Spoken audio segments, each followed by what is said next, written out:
In the heart of Russia, in the arms capital of Tula, a legend has been preserved for centuries. The tale of Samson's sword, a perfect blade capable of cutting through steel and slicing silk, a weapon that mysteriously disappeared from the secret vaults of the arsenal at the dawn of the 20th century. Was it the mythical Excalibur of Russian craftsmen, or a real artifact lost forever? We conducted our own investigation to separate fact from fiction, and what we discovered was far more surprising than any legend.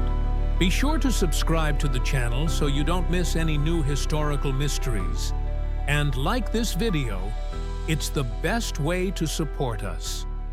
What do you think was the real secret of Yegor Samsonov?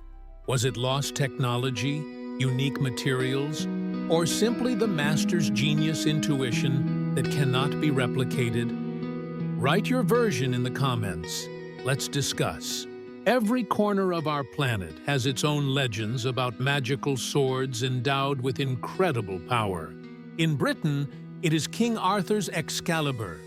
In Scandinavia, it is Gram, with which Siegfried slew the dragon Fafnir. And in Japan, it is the 7 swords of the great Muramasa. It seems that every culture has sought to find its own symbol of indestructible power embodied in a blade. But what if I told you that a similar legend exists here, in the heart of Russia? A legend shrouded in the mists of time and the smoke of weaponry. I am talking about a tale whispered from mouth to mouth in the ancient city of Tula. The legend of the sword of Samson. They say it was not just a blade, but a true marvel of engineering, forged from an unknown metal using a secret technology. A sword that could supposedly cut through any other sword without a single scratch. It was so sharp that, according to legend, it could cut a silk scarf thrown at it.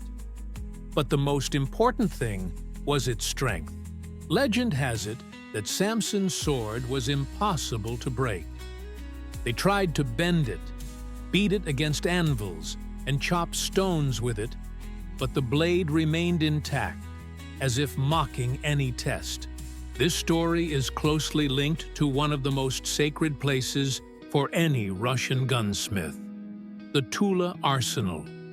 It was there, in its mysterious vaults, among thousands of weapons, that this unique artifact was supposedly kept. It was not part of mass production and was not intended for the army. It was a one-of-a-kind piece, the crown jewel of creation, proof that the Tula craftsmen had reached the pinnacle of perfection. But one day, somewhere at the turn of the century, in the turbulent times of revolutions and wars of the early 20th century, its trail was lost. Where did the sword of Samson disappear to? Was it stolen? Taken abroad? Or perhaps hidden so well that it still cannot be found? Or perhaps it never existed at all? This question still excites the minds of historians, collectors, and simply lovers of mysteries. After all, the story of the Samson sword is not just a fairy tale about a strange weapon. It is a story about the genius of Russian craftsmen and secret knowledge that may have been lost forever. The attempt to unravel the mystery of the sword of Samson is not just a search for a mythical object. It is a journey into the past, into the golden age of Russian weaponry, an attempt to understand where the line between reality and fiction lies, and what really lies behind this beautiful and mysterious legend. We set out on the trail of this elusive blade to separate truth from fiction and find the answer to the main question. Did the legendary Samson's sword ever exist in the Tula Arsenal? Our investigation begins. Before we delve into the archives of the Tula arms plant, let's pause for a moment to consider the name itself. Samson's sword. This phrase instantly brings to mind one of the most vivid and dramatic images of the Old Testament. Samson is a legendary Israeli judge, or, as we would say today, a warrior whose incredible strength lay in his long hair. He fought the Philistines alone, tore a lion's mouth apart with his bare hands, and brought down a pagan temple, burying thousands of enemies under its rubble. The story of Samson is a hymn to superhuman power, and it is not surprising that over the centuries, his name has become synonymous with everything associated with extraordinary strength and indestructibility. Could the Tula blade have been named after this biblical character? At first glance, this version seems the most logical. To name a sword after Samson is to metaphorically endow it with all the qualities of the hero. Invincibility, the ability to crush any opponent and withstand any blow. It would have been the perfect marketing move, as they would say today, a simple and sonorous name that speaks for itself about the weapon's superior characteristics. However, upon closer examination, this version begins to raise questions. First, the biblical Samson himself was not famous as a swordsman. His main weapon was his physical strength, and the most famous object he used in battle was a donkey's jawbone, with which, according to legend, he killed 1,000 Philistines. Associating Samson's name with a sword is not entirely canonical. Secondly, the direct use of biblical names for weapons was not very common in the Russian weaponry tradition of that time, especially for official items that could be kept in the state arsenal. Names associated with designers, places of manufacture, or tactical characteristics were more commonly used. So, is the biblical connection a dead end? Not quite. Perhaps the connection was not direct, but indirect. In 19th century Russia, the name Samson was strongly associated not only with the biblical hero, but also with circus athletes and strongmen. It was during this period that the names of wrestlers and weightlifters resounded throughout the country, often being called New Samsons for greater glory and comparison with the ancient hero. One of the most famous was Alexander Zas, who performed under the pseudonym Iron Samson. These men bent horseshoes, broke chains, and lifted incredible weights. Perhaps the legendary Tula blade was named after one of these modern Hercules? Or, more likely, the word Samson itself became synonymous with the highest degree of strength among the people. Just as we say bogatyr horse or czar cannon, a sword of extraordinary strength could be called Samson's. Thus, the name did not refer directly to the biblical character, but to an abstract quality, Samson's strength. This assumption seems much more plausible. It explains why this particular name caught on among the people. It was understandable, vivid, and did not require deep theological knowledge. It simply and clearly said, "This blade is as strong as Samson." But this version raises a new question. If it was a popular nickname, why was it associated with an official institution, an arsenal? And why did it become associated with a specific, unique blade? The answer to this mystery probably lies not in ancient texts or the circus arena. It is hidden in the dusty workshops of old Tula, where a man lived and worked whose surname coincided amazingly with the name of an ancient hero. To understand how the legend of the perfect blade could have been born in Tula, you need to feel the very soul of this city. Tula is not just a point on the map. For centuries, it was a buzzing, clanging, fire and metal-breathing living organism, the steel heart of Russia. The history of Tula's gunsmiths goes way back to a time when the city itself didn't even exist in its current form. As early as the 16th century, by decree of Tsar Fyodor Ivanovich, 30 families of blacksmiths from Dedilovo were resettled here, laying the foundation for a future great craft. But the real boom began under Peter the Great. It was his indomitable will and desire to create a powerful, modern army that turned Tula into the main arms center of the empire. On February 15, 1712, by decree of Peter, a state-owned arms factory was founded, the future Tula Arms Plant. It was a decision of national importance. The city was filled with the best craftsmen from all over the country, and even from abroad.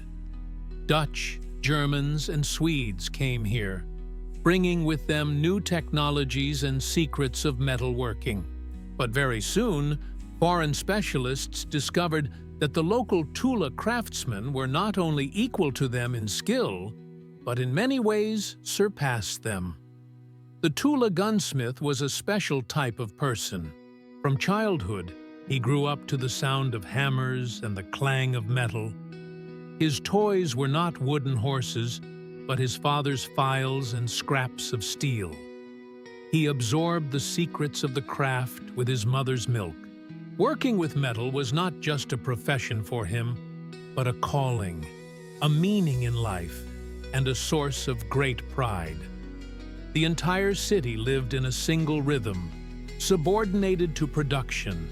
The smoke from the factory chimneys was his air, and the whistle calling the workers to their shifts was his pulse.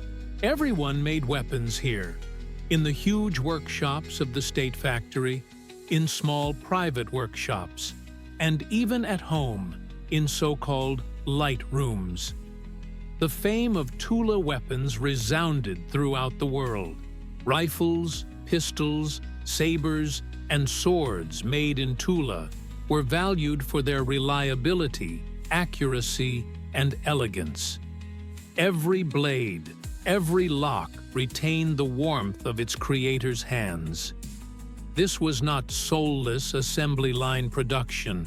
A piece of the master's soul, his many years of experience and family secrets passed down from father to son, went into every detail.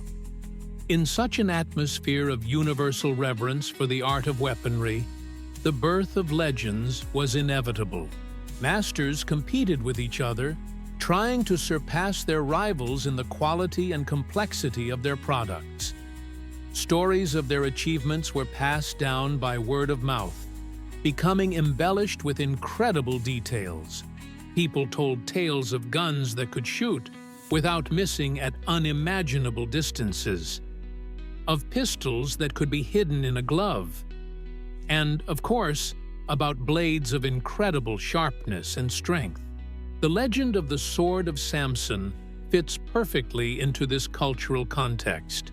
It became the quintessence of the Tula dream of the perfect weapon, the apotheosis of craftsmanship to which every gunsmith aspired. It embodied the main value of this city, the belief that human genius is capable of transforming a shapeless piece of metal into a true work of art with almost magical properties. This city was the perfect breeding ground for the birth of a myth. Here, every cobblestone seemed to be imbued with the smell of coal and tempered steel. And it was here, in this melting pot of talent and ambition, that a man was to appear whose real skill proved so great that it itself became a legend. Our investigation takes us from the grandiose legends and scale of imperial industry to the story of one particular man, a man whose name and deeds most likely formed the basis of the myth of the Sword of Samson. His name was Yegor Petrovich Samsonov. He was neither a factory director, nor a nobleman, nor a secret agent of the emperor. He was, as they said back then, a lone craftsman whose fame was not born in high offices, but in a small, modest workshop on the outskirts of Tula. The exact date of his birth has been lost in the archives, but it is known that he lived and worked in the second half of the 19th and early 20th centuries. His home and workplace was a modest property on the northern outskirts of the city, in an area popularly known by the rather unflattering name of Golodyevka. Today, it is 187 Oktyabrskaya Street. It was a small wooden house with his Holy of Holies, the smithy, in the courtyard.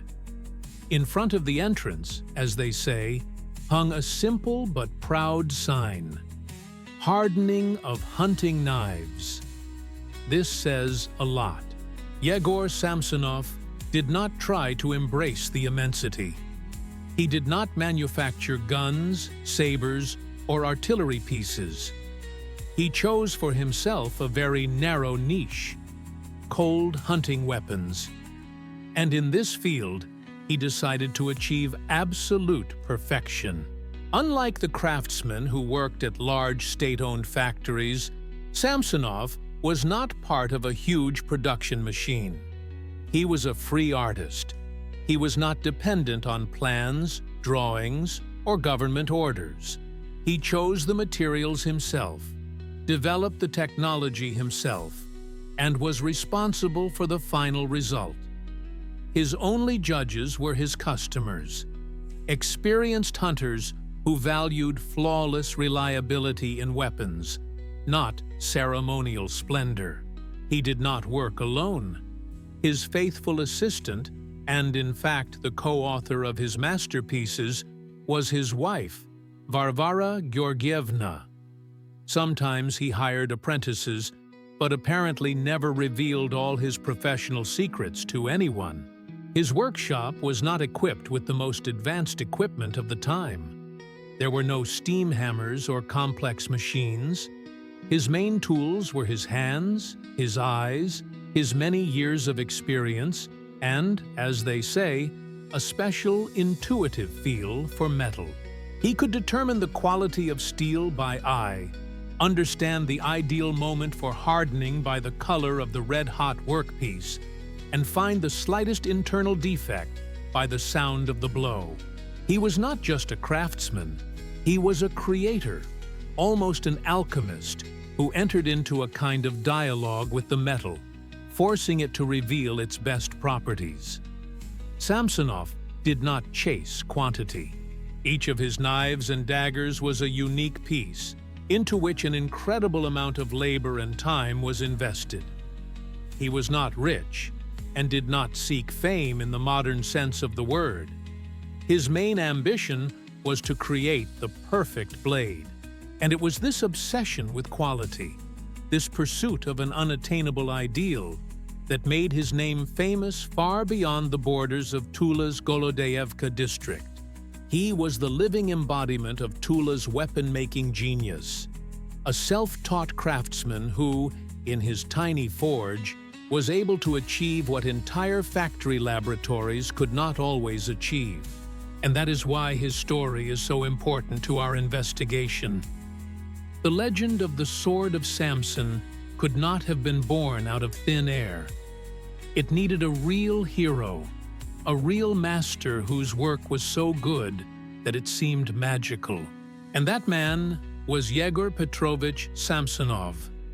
Let's take a trip back in time to the end of the 19th century and try to peek inside the modest workshop of Yegor Samsonov on the outskirts of Tula.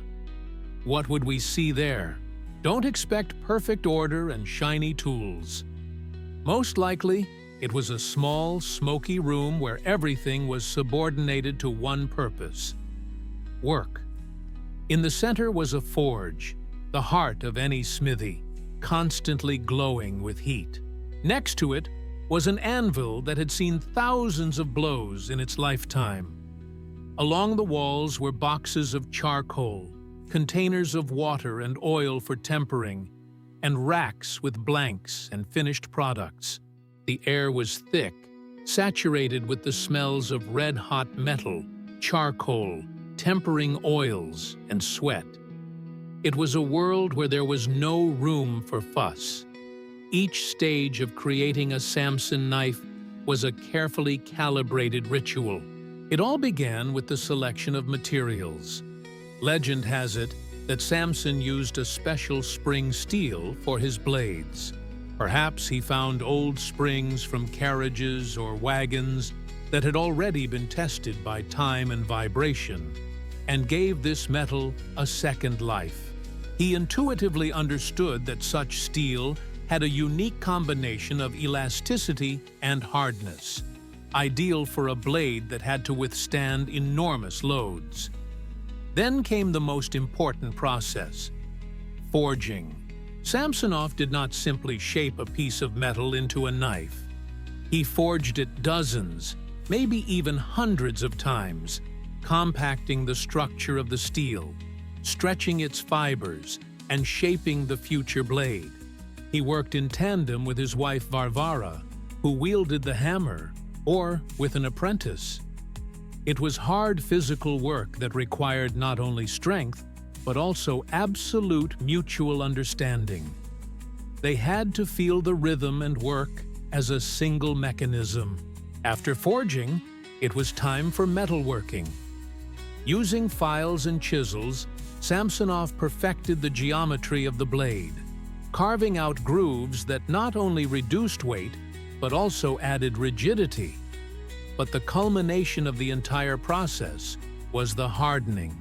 This was the moment of truth, the mystery that held the master's main secret. He heated the blade in a forge to a certain color, known only to him. Perhaps the color of a cherry sunset, or the morning dawn. This was followed by a lightning-fast dip into the quenching medium. Was it just water? Or oil? Or perhaps some complex mixture, the recipe for which he kept a closely guarded secret? Everything depended on this moment, whether the blade would become as brittle as glass, as soft as lead, or acquire that legendary combination of hardness and toughness. After hardening, an equally important stage followed: tempering, a slow heating process that removed internal stresses in the metal, making it more elastic. Then came the long and painstaking polishing, which transformed the dark, scale-covered blank into a shining blade. And finally, assembly. Samsonov made the handles himself, most often from simple but durable wood, and fitted them to the blade with incredible precision. Each knife fit perfectly in the hand, becoming an extension of it. This process, from a piece of old spring to a finished product, could take weeks. There were no small details. Every blow of the hammer, every degree of heat, every movement of the file mattered. It was meditative, almost mystical work, during which formless material took on a soul. Looking at this selfless labor, it becomes clear why Samsonov's work was so highly valued, and why legends arose around it. When talking about Samsonov knives, we must understand that these were not just utilitarian tools. Each of them was the result of a union between a brilliant craftsman and an experienced practitioner, which turned it into a true work of weaponry art, where form and function were brought to absolute harmony. The appearance of these blades was recognizable and elegant in its own way. They did not impress with intricate engravings or inlays of precious metals.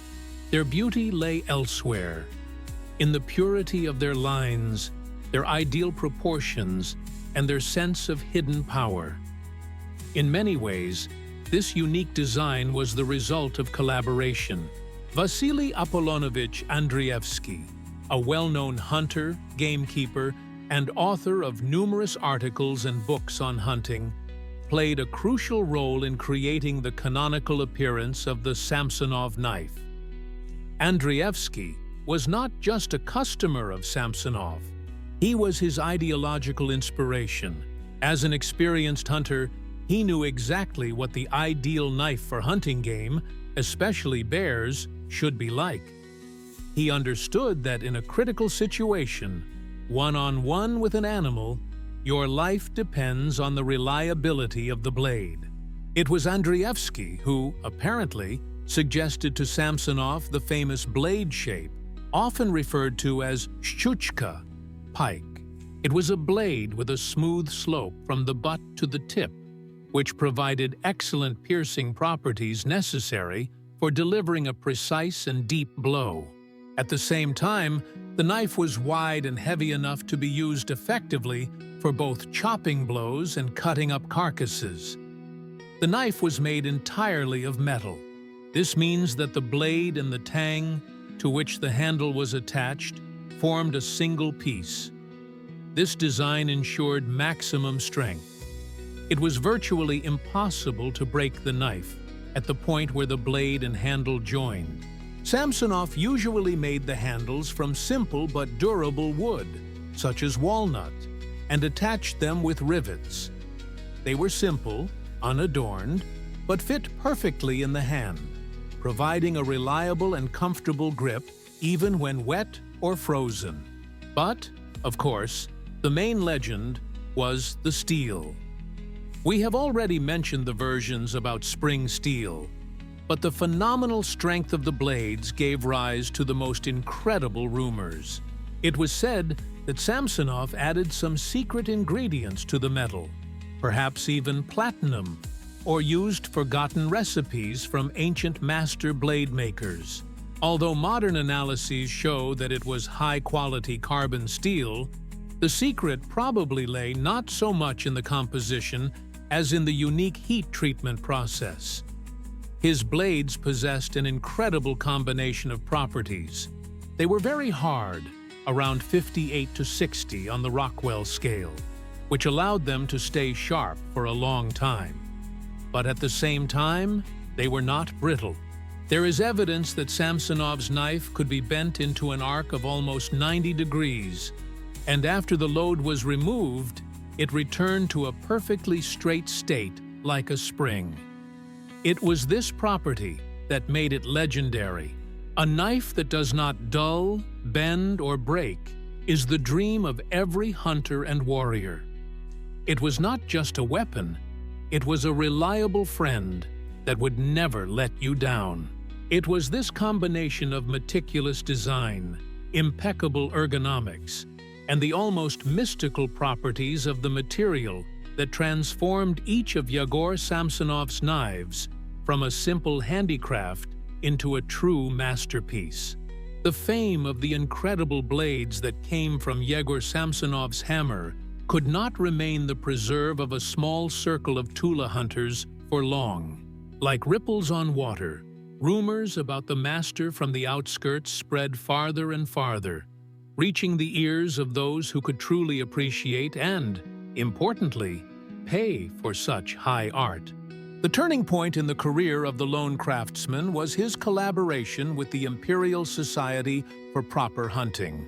This was one of the most prestigious and influential organizations in pre-revolutionary Russia, bringing together the highest aristocracy, members of the imperial family, generals, and the wealthiest industrialists.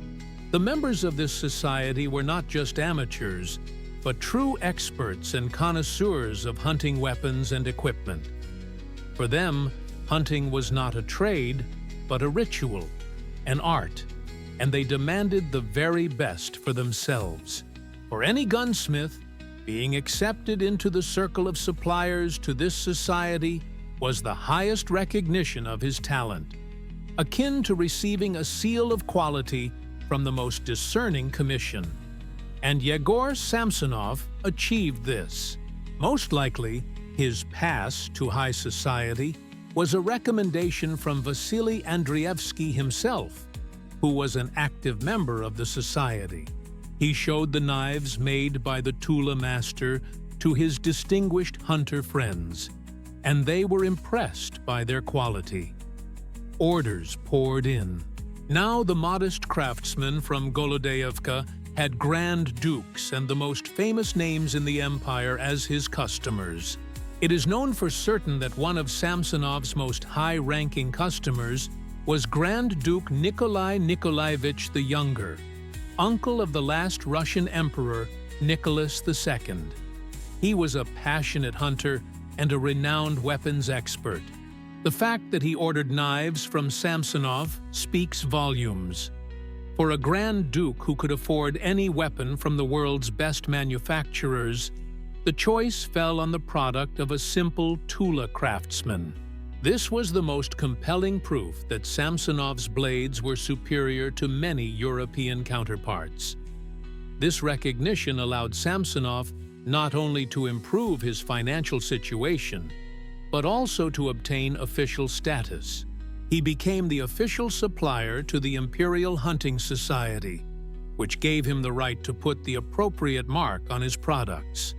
It was a triumph.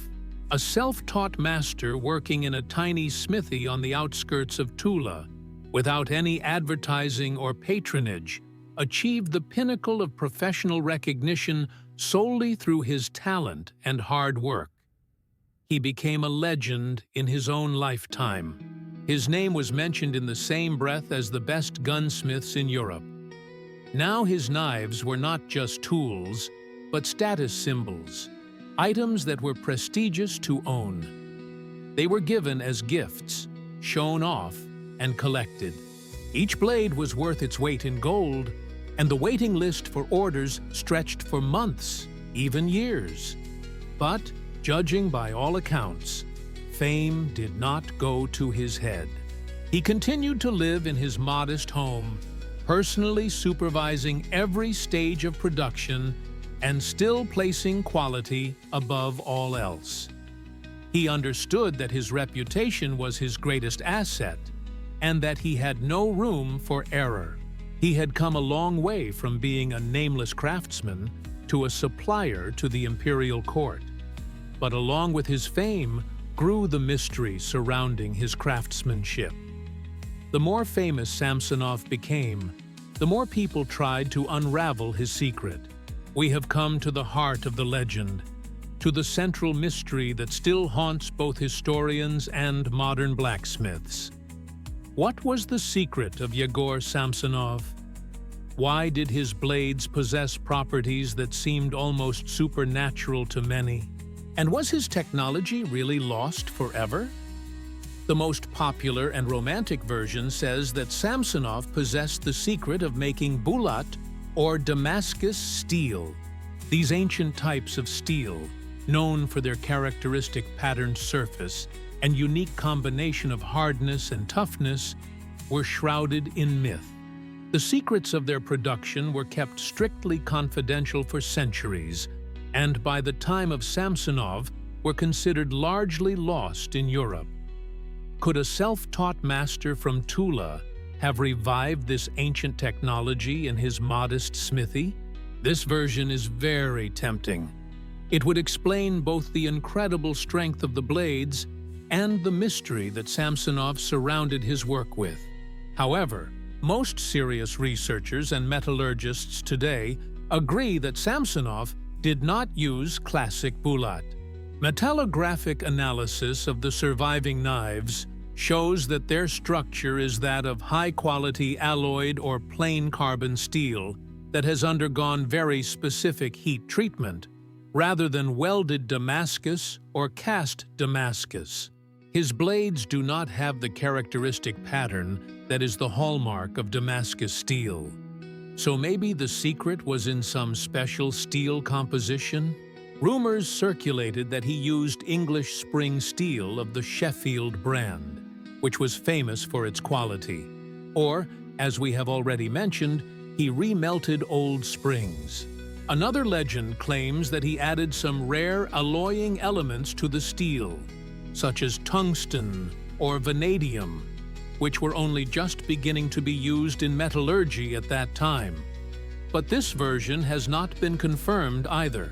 Most likely, the composition of the steel was important, but it was not the main secret. Most experts agree that the magic lay in Samsonov's genius intuition and his unique methods of forging and, most importantly, tempering. He had an inexplicable feel for metal. He knew at what temperature to heat it, how hard to strike it, and how often to strike it to form the ideal internal structure, the so-called fine grain, which gives steel its strength. The key was zone hardening. There is a suggestion that he only hardened the cutting edge of the blade, making it as hard as possible, while the butt and middle remained softer and more ductile. This allowed the knife to be both razor-sharp and springy. It did not break under lateral loads precisely because the hard but brittle cutting edge was protected by the softer and more ductile body of the blade. But how he achieved such precise, localized hardening in the conditions of a simple 19th century smithy is the main question. Perhaps he used clay coating, like Japanese masters, or some other method of local cooling, but he never revealed this secret to anyone. He left behind no drawings, no technical charts, no apprentices to whom he could pass on all his knowledge. His secret died with him. In this sense, his technology is truly lost. Modern craftsmen can use precision equipment and scientific knowledge to create a knife with similar characteristics. But it seems impossible today to repeat the very process itself, which was based not on instruments, but on intuition, the color of the flame, and the sound of the hammer. The secret of Samsonov is not a secret magic recipe, but a secret genius that cannot be copied. Now that we have immersed ourselves in the history of Master Yegor Samsonov and admired his real achievements, it is time to return to our main question and unravel the main knot of this legend. Where did the Samson sword come from? After all, everything we have talked about so far are knives and daggers. They may be magnificent, but they are not swords. Here we witness an amazing process, the birth of a myth. This is a classic example of how real history, passed down from mouth to mouth, becomes embellished with new details and exaggerations and, over time, turns into something completely different, more grandiose and epic. Let's trace this chain of transformation. At its core is a real product, Samsonov's hunting knife. It was not a small pocket knife, but a rather large and powerful dagger intended for serious work.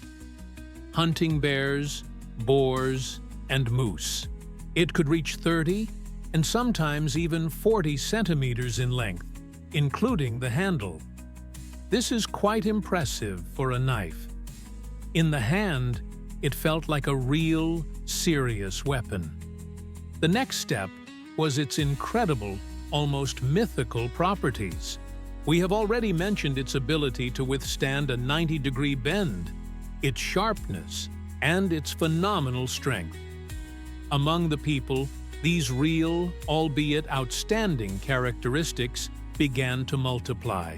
If it could cut through a thick branch, then it could cut through a young tree. If its blade was stronger than the steel of another knife, then it could cut through any other blade. If it was sharp, then it was so sharp that it could cut a silk handkerchief in midair. Every real merit was elevated to the absolute degree. The third and key element is the master's surname, Samsonov. As we have already discovered, this surname inevitably evoked associations with the biblical strongman Samson, a symbol of indestructible power. And here is where the most interesting thing happens. A fusion takes place in the popular consciousness. The real master, Yegor Samsonov, creator of incredibly durable daggers, and the mythical Samson, possessor of superhuman strength. His dagger becomes Samsonov's, not only because of the surname of its creator, but also because of its very essence. And finally, the final transformation, from dagger to sword. Why did this happen? Probably for several reasons. First, the word sword carries a much more powerful, sacred, and epic charge than knife or dagger. A sword is the weapon of warriors, knights, and kings. It is a symbol of power, justice, and supreme valor. To call an outstanding blade a sword is to raise its status to the highest level, transforming it from a simple weapon into a national artifact, a Russian Excalibur. Secondly, it could have been a simple exaggeration. The storyteller, wanting to make a greater impression on his listeners, could easily have replaced large dagger with short sword, and the next storyteller with simply sword. Thus, over time, the size and status of the weapon in the legend grew. Therefore, the sword of Samson, which was supposedly kept in the Tula Arsenal, is most likely a phantom, a beautiful metaphor. It is a collective image born from the fame of Yegor Samsonov's real daggers, multiplied by the magic of his surname and people's natural desire to create beautiful and heroic myths. There was no specific sword that disappeared. There was the fame of the daggers, which over time transformed into a legend about a sword. And this in no way diminishes the greatness of the master. On the contrary, it only emphasizes how outstanding his real creations were if they were able to give rise to a myth of such magnitude. The Revolution of 1917 and the Civil War that followed were a tectonic shift that turned the entire fabric of Russian life upside down. The world in which the Imperial Hunting Society, the Grand Dukes, and the free market existed collapsed. A new state with a completely different ideology was built on its ruins.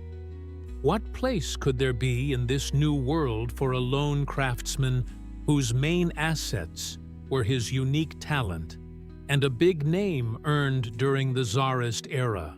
The fate of many craftsmen, especially those who worked for the wealthy public, was tragic. They were either deprived of their property and means of production or forced to join artels and cooperatives, where individual skill was lost in collective labor. Private initiative and bourgeois art were not welcome. It seemed that Yegor Samsonov's story would end right there. But, against all odds, he was able to continue his work.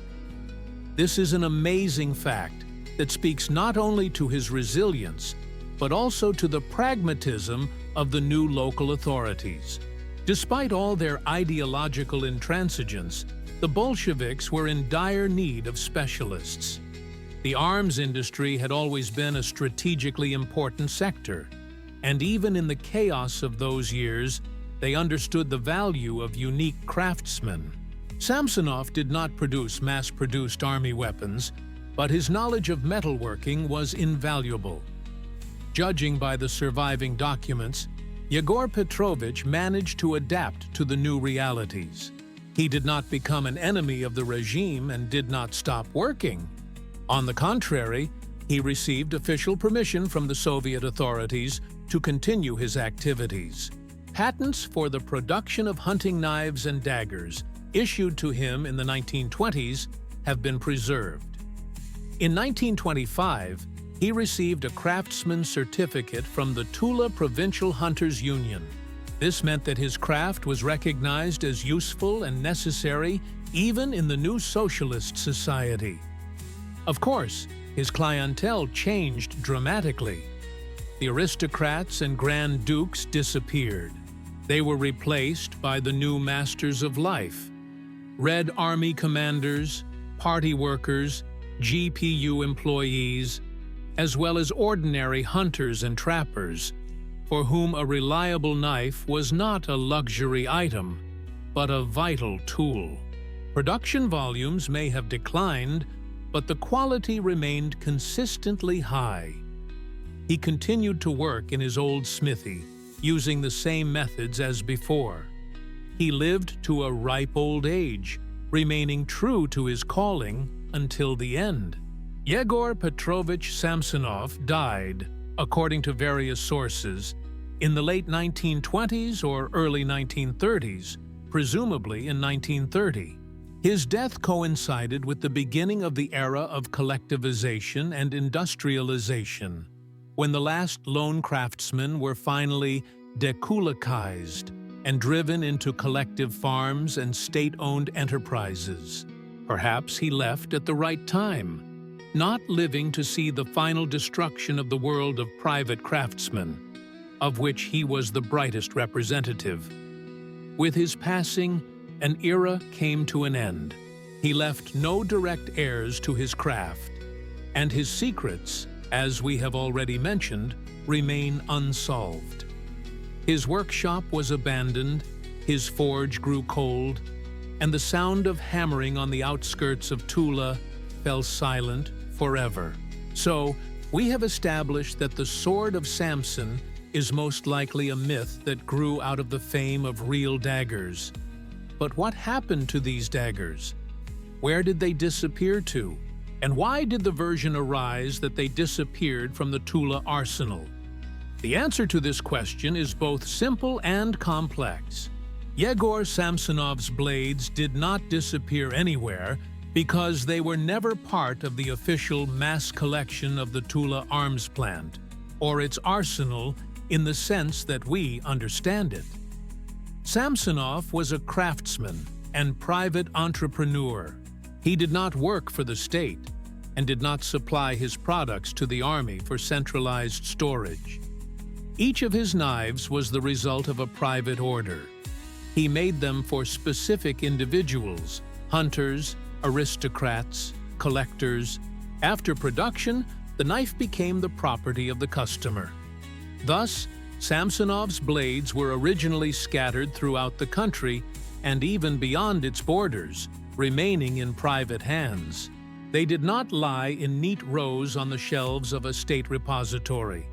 Therefore, looking for them in the arsenal is like looking for a painting from a private collection in the Hermitage, if it never went there in the first place.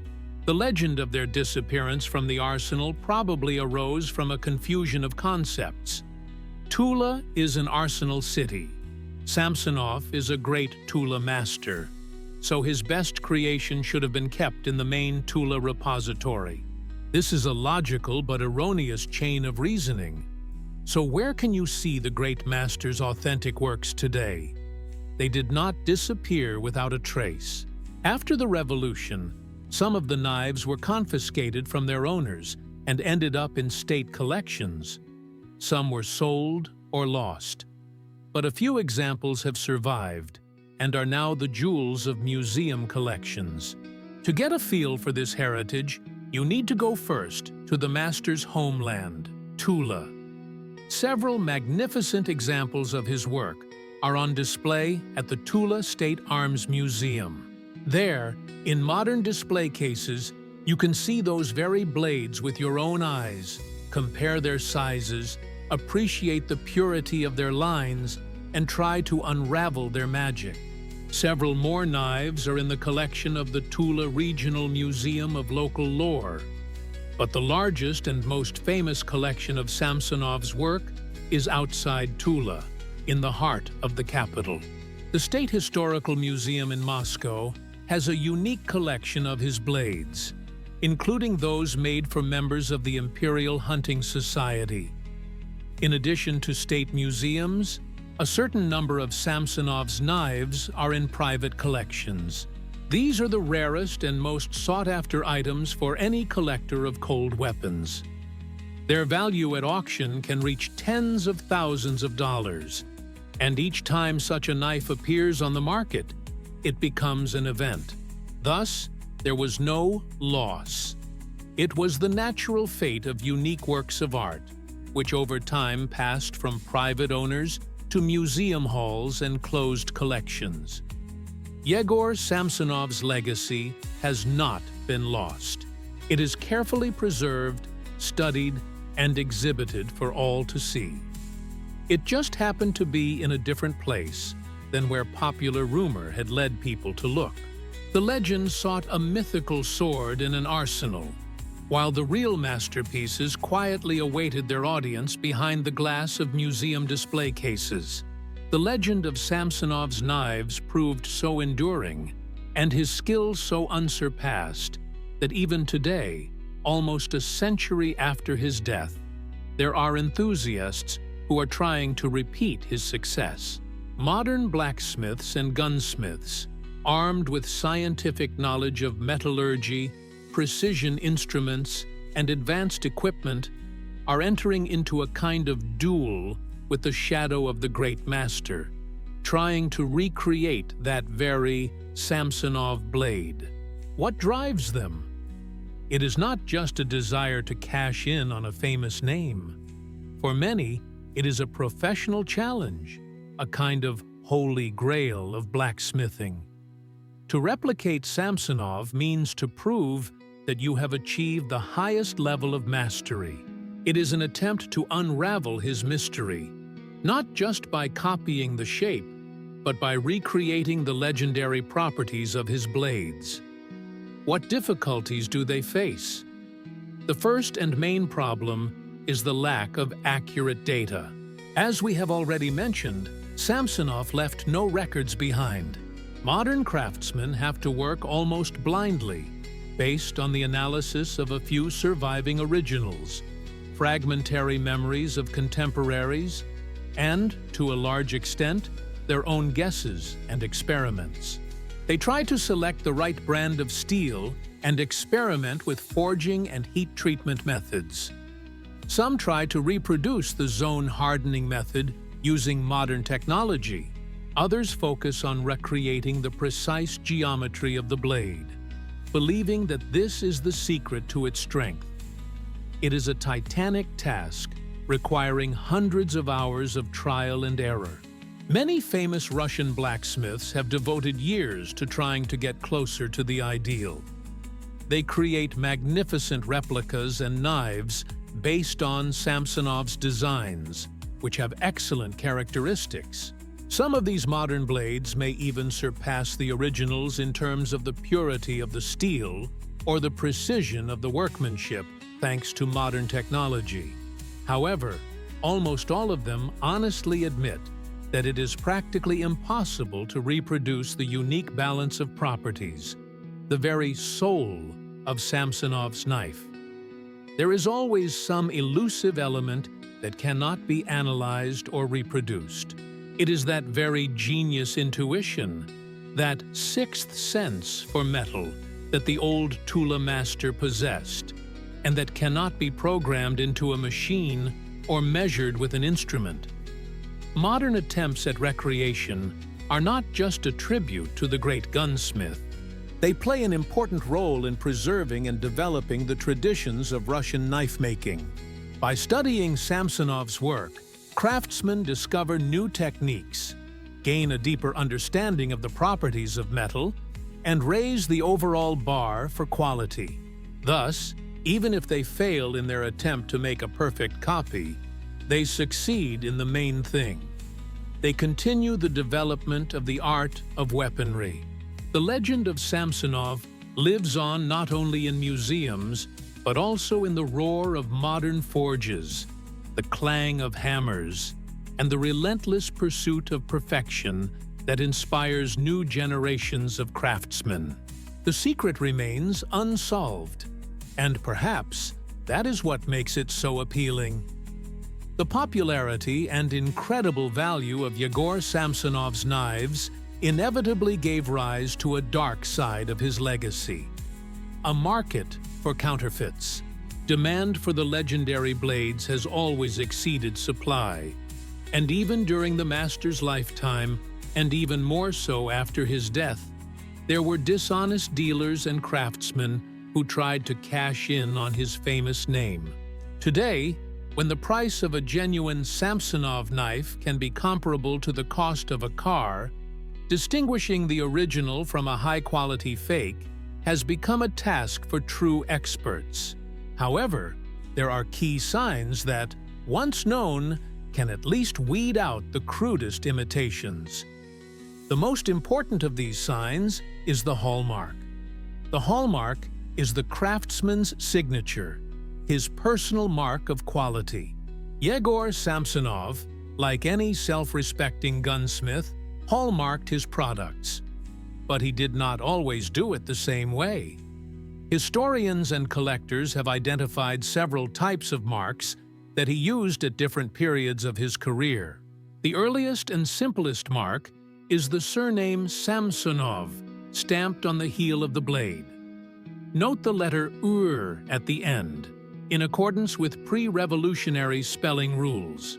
Even at this stage, it is possible to identify a forgery.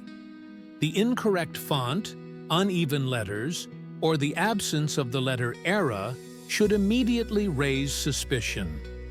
Later, as his fame grew, the mark became more complex. A variant appeared, Yegor Samsonov Tula. All words are written in capital letters, often in 2 lines. The presence of the city name, Tula, was an important attribute emphasizing the origin of the blade. The most prestigious and coveted mark for collectors is the one that Samsonov received the right to put as a supplier to the Imperial Hunting Society. In addition to his surname, the blade bore the image of the state coat of arms, a double-headed eagle. This mark was a sign of the highest quality and recognition. But, as we know, the devil is in the details. Counterfeiters have learned to copy both the inscriptions and even the image of the eagle. Therefore, experts look not only at what is depicted on the mark, but also at how it is applied. Samsonov's marks were stamped with punches, special metal rods with an image carved on the end. The strike was clear and confident, and the letters were of equal depth. Fake stamps are often made by acid etching or engraving. Such a stamp will look flat, without the characteristic deformation of the metal around the edges of the letters. In addition to the stamp, there are other signs. These include the overall geometry of the blade, the quality of the polish, traces of forging, and the design of the handle and scabbard. A genuine Samsonov knife is a harmonious piece of workmanship, with no unnecessary details. Every detail is functional and executed to the highest standard. Fakes, on the other hand, often suffer from disproportion, the use of inappropriate materials, or careless finishing. However, it should be acknowledged that there are also very high-quality fakes, so-called old fakes, made at the beginning of the 20th century. It is almost impossible to distinguish them from the original without special expertise, including metallographic analysis. Therefore, the main advice for those who dream of buying a Samson knife is not to trust random sellers and always consult reputable experts and auction houses.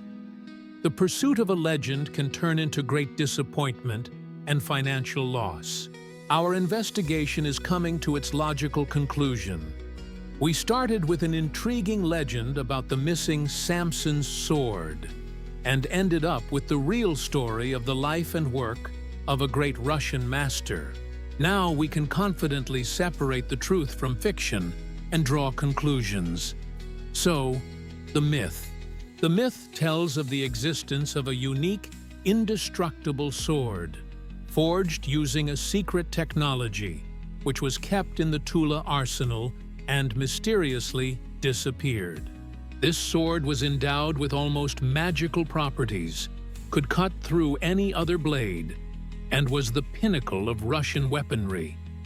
It is a beautiful, heroic, and inspiring story, a true Russian epic about its own Excalibur. But what is the reality? The reality, as we have discovered, is no less exciting, but much more down-to-earth and human. At its center is not a mythical sword, but a very real person. Yegor Petrovich Samsonov, a hereditary gunsmith, a modest worker, and a brilliant self-taught man. Instead of a magic sword, There is a series of unique hunting knives and daggers that he created in his small smithy on the outskirts of Tula. Instead of a secret alloy with platinum, there is probably high-quality spring steel and a genius intuition for heat treatment. Instead of being stored in the state arsenal, there are private orders for the most discerning customers of his time, including members of the imperial family. And instead of a mysterious disappearance, these works of art followed a natural path, eventually finding their way from private collections to the country's finest museums, where they remain to this day. So, is the legend just a hoax? No, it is not. The myth of the Sword of Samson is not a lie, but the highest form of recognition. It is a folk ode to the real skill of Yegor Samsonov. His work was so outstanding, his blades so superior to everything else known at the time, that in people's minds they went from being crafts to wonders. The legend became a monument to his talent, far more durable than bronze or granite. It has preserved his name for centuries, albeit in a somewhat distorted form. Our investigation has shown that reality is often more interesting than myth. The story of a simple craftsman who, through his hard work and talent, rose to the heights of recognition, conquered the capital, and became a supplier to the imperial court, is a powerful and inspiring success story, an example for many generations of craftsmen. It is a story about the power of human genius, dedication to one's craft, and the fact that true art will always find its appreciators. Thus, answering the main question, where did Samson's sword go? We can say, it did not go anywhere. It simply transformed. It dissolved into dozens of real daggers displayed in museum showcases. It turned into a beautiful legend that stirs the imagination. It became a symbol of an entire era in the history of Russian weaponry. Myth and reality are so closely intertwined in Samsonov's story that it is impossible to separate them. And perhaps that is the main magic of this story. So, our journey in the footsteps of Samson's sword has come to an end. We began with a search for a legendary artifact and, it would seem, came to a disappointing conclusion. The sword most likely never existed. The blade that mysteriously disappeared from the Tula Arsenal turned out to be a figment of popular imagination, a beautiful fairy tale based on real, but much more modest achievements. We could have ended the story there. We could have said that the mystery had been solved, the myth debunked, and that there was nothing more to talk about. But that would have been too easy.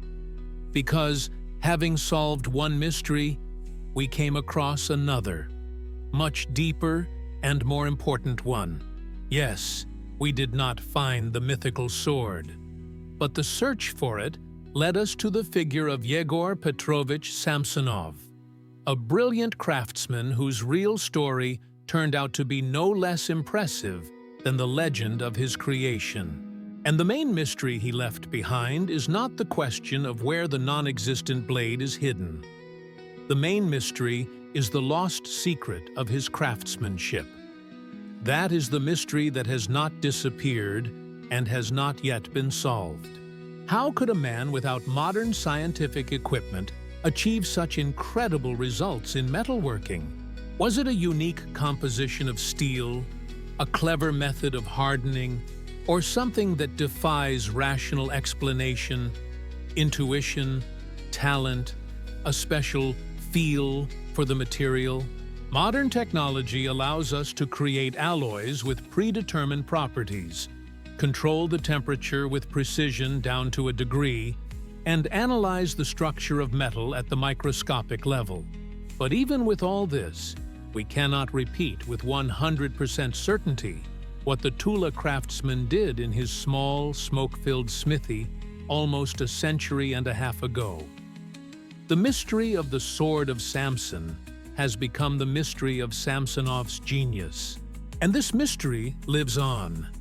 It lives in the debates of collectors, in the experiments of modern blacksmiths, and in the research of historians. It makes us look again and again at his blades, trying to see the answer to the main question behind the shine of polished steel. How did he do it? Thus, the conclusion of our investigation remains open. The legend of the sword has given way to the true story of the master, but the aura of mystery remains. It has merely shifted its focus, and perhaps that is for the best. Perhaps some mysteries are not meant to be fully solved. We need them as a source of inspiration, as an eternal reminder that human abilities sometimes go beyond our understanding, and as proof that even in the simplest craft, there is room for wonder. Samsonov's legacy is not just knives in museums. It is an eternal question thrown through the centuries and a challenge to all who work with metal. And as long as that question remains unanswered, the legend of the Tula master will live on.